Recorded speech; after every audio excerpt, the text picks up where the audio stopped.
I think President Ramaphosa took over the ANC at a very difficult time. By the time he became president, he did not even enjoy anything. He did not even enjoy being president. He arrived as president, there was COVID-19. When COVID-19 is new problems, he had to go and rebuild state-owned entities that were collapsing. And the media is not writing about it that ESCOM was collapsing, is now going up. SAA is going up. All the state institutions, the reason why beneficiaries of state capture are fighting Ramaphosa every day, it is because he's cleaning out corruption in state-owned entities.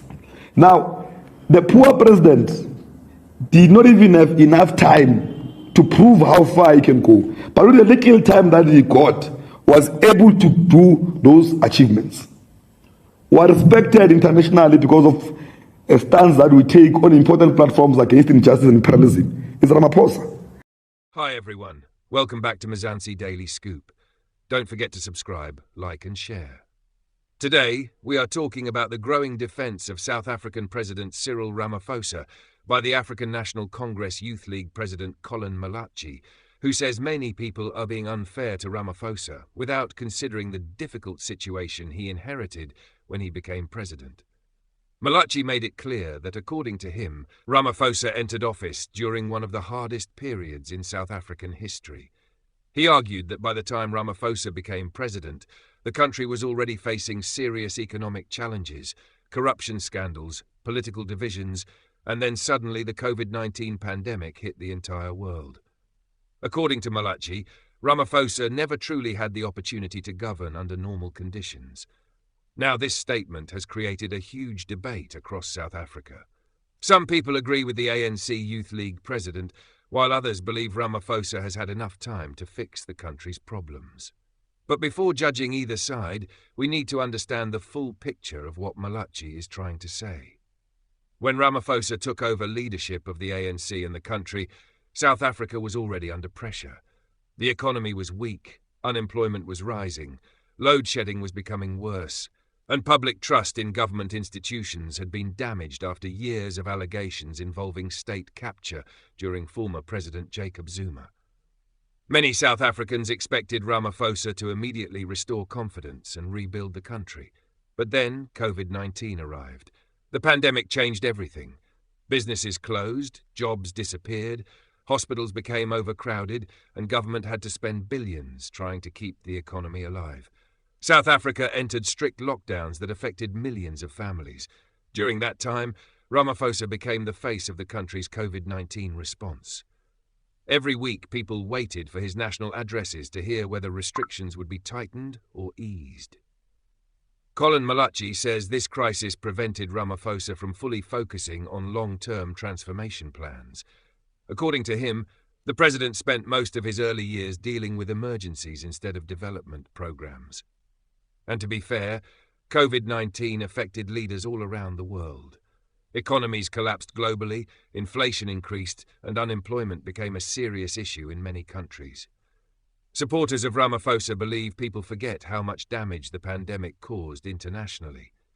However, critics are asking an important question. If Ramaphosa was limited by COVID-19, what about the years after the pandemic?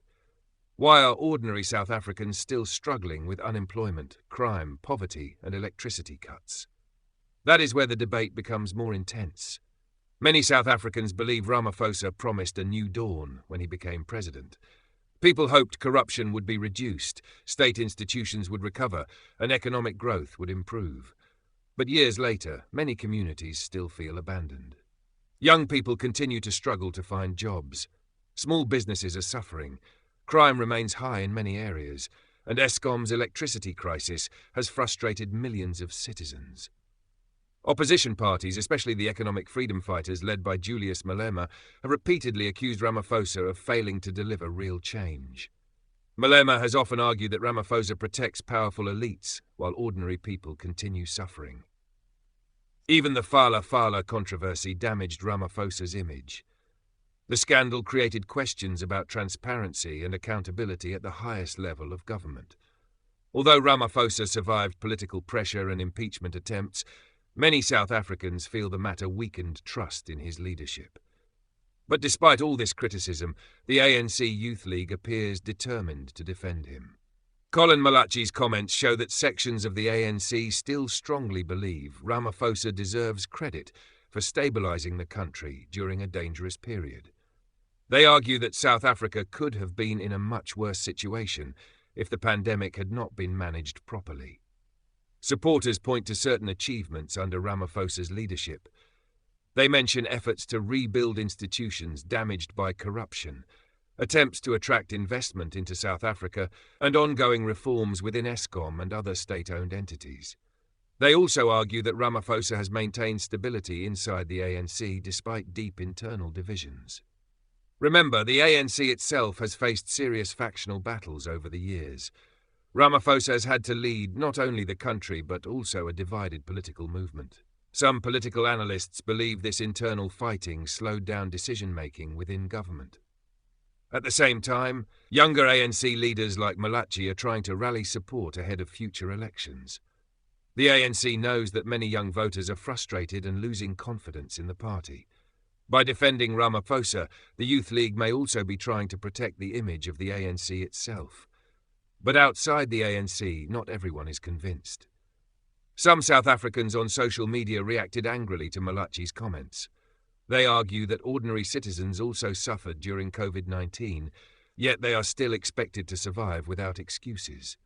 Others say leadership should be measured by results, not by explanations. Political analysts also say Ramaphosa's legacy will likely depend on what happens in the remaining years of his presidency. If unemployment improves, electricity stabilizes, and economic growth increases, many people may eventually view him more positively. But if current struggles continue, critics will argue that he failed to use his opportunity effectively. One thing that cannot be denied is that Ramaphosa's presidency came during one of the most difficult periods in democratic South Africa. Between COVID-19, economic decline, corruption battles, energy crises and political divisions, the pressure has been enormous. The question South Africans are now asking is simple. Should Ramaphosa be judged mainly by the challenges he inherited, or by the results people are experiencing today? That question continues to divide the nation. Some see him as a leader trying to repair a broken system under impossible conditions. Others see him as a president who had the chance to change the country but moved too slowly. And as South Africa moves closer to future elections, these debates will only grow louder. What do you think about Colin Malachi defending President Cyril Ramaphosa? Do you believe Ramaphosa deserves more time and understanding because of COVID-19 and the challenges he inherited? Or do you think South Africans have waited long enough for real change? Comment below, share your thoughts, and don't forget to subscribe, like and share. This is Mzansi Daily Scoop, bringing you the latest political stories and debates shaping South Africa today.